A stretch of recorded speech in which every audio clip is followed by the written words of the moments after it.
Hey everyone, it's Dr. Quartell here again with another episode of our podcast, and I'm so happy you've had an opportunity to tune in. So let's get started. Today we're going to lean into building health and fitness through cardiovascular activity. You know, running, jogging, a bike, elliptical, things like that.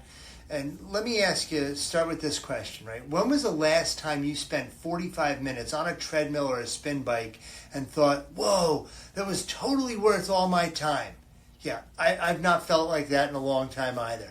Yet millions of people keep doing this, investing hours and hours and hours because they think it's the only path to better fitness, to weight loss. Oh, I got to lose my belly, want to get rid of my flab under here. Today we're going to flip the script on that and dig into really what is actually happening. Cardiovascular activity, or cardio, is one of the most misunderstood parts of fitness. Some people love it. Some people avoid it like getting a root canal. And some people do it religiously, day after day after day, because they believe that they have no other choice to maintain fitness. But here's the real truth. You have better options, smarter options, and they do take a fraction of time, and they're rooted in how humans developed over time, right? So let's start by tackling the three biggest objections and myths that I hear about cardio training. The first is, I do a lot of cardio because I want to burn calories. It's the only way that I can burn calories. Yeah, cardio does burn calories, but only really while you're doing it. When you stop, the benefit of calorie burning stops, and the body adapts to that as well. If you add resistance training, on the other hand, it'll burn fewer calories over time, but the workout effect keeps burning calories for hours afterward because your body has to rebuild muscles.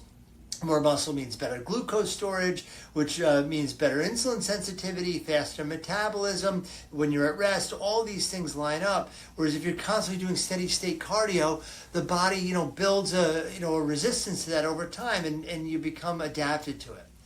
The second objection is, I do cardio because I enjoy it way more than lifting weights.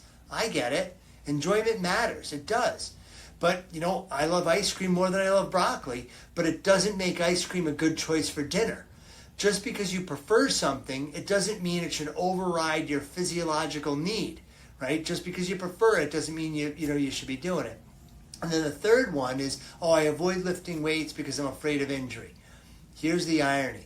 Properly performed resistance training actually prevents injuries in the long run because it builds balanced muscles, stable joints, increases the hardness of the body.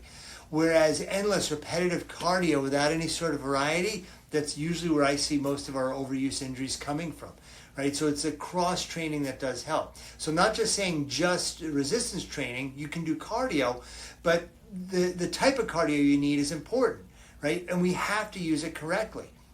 So when we talk about doing cardio right, it starts with two types. The first one is high intensity interval training, or HIIT training, or Tabata training sometimes.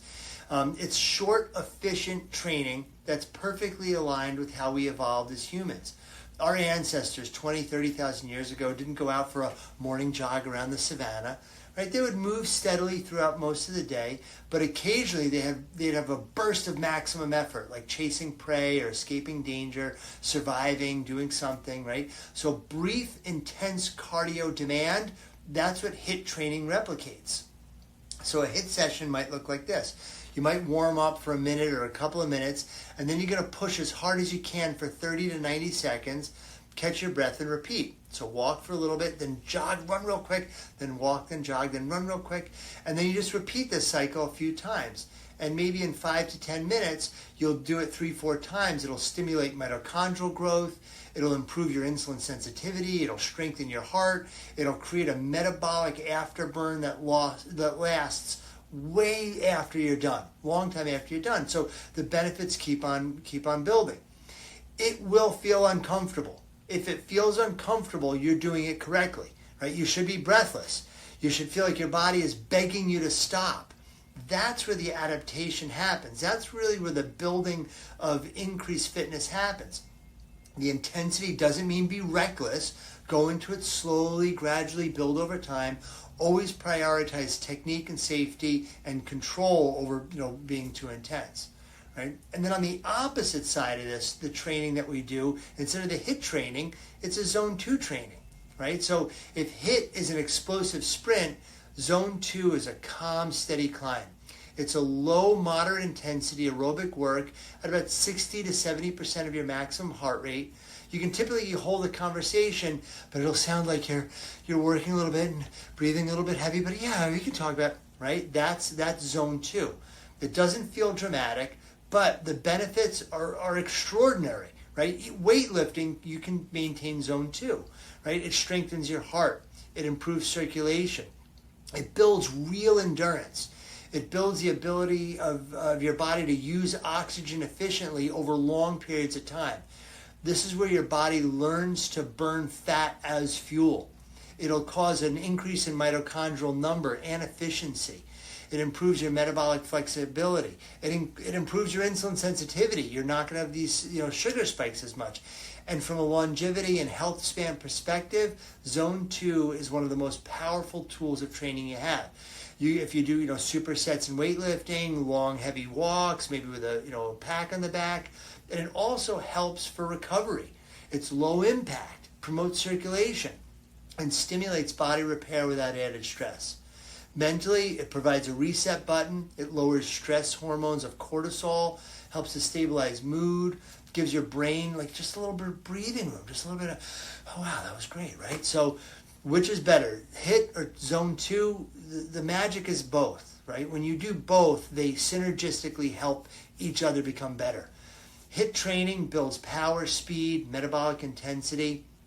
Zone 2 will help build endurance, fat burning capacity, and longevity and health span. One teaches your body to push hard, the other teaches your body to sustain. You need both. They're two sides of the same type of coin.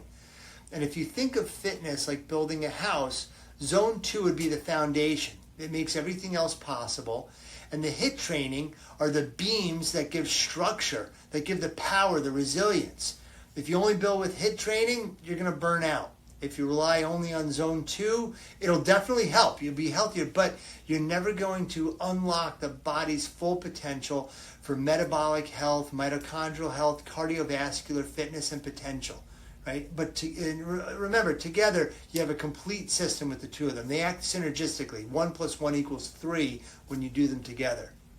So what might a simple week look like, with the type of resistance training, cardio? The first, you might do 2 resistance training sessions a week, right? Weightlifting, 2 short HIIT sessions, and then maybe 1 or 2 longer zone 2 sessions. If you're really busy, maybe 2 5-minute HIIT sessions, maybe a little bit of zone 2 here or there, and maybe some band work at home. You don't need hours and hours of cardio. You just need the right kind of cardio applied intentionally. So here's the takeaway, the summation, right? Cardio isn't one thing. It's 2 very different tools serving 2 very different purposes. The HIIT training gives you the intensity, the efficiency, the metabolic power. The zone 2, that functions more to give you the endurance, the recovery, a long and healthy, physically fit life, right? The resistance training, adding that in, that's like the glue that holds it together. That gives you the strength and the structure. And when you blend all 3, it creates a body that's strong and durable and efficient and built to last. So this week, if you're not already doing it, try it. Try 1 5-minute HIIT session, 1 30-minute zone 2 walk. Notice how differently they feel. Notice how good you feel after. And that's your body telling you that it was designed for exactly this. Not just endless treadmill sessions, but occasional super intensity and then steady, sustainable effort. Together, they both work in a good way, right? So train smart, build wisely, give your body what it actually needs. And it's a combo approach. It's a cross-training approach. Thanks for tuning in today. Thanks for tuning in for this week's episode. Remember, you can always reach out to me. Send me an email. Send me a text. I'd love to hear from you. I'll definitely get back to you. And remember, keep going.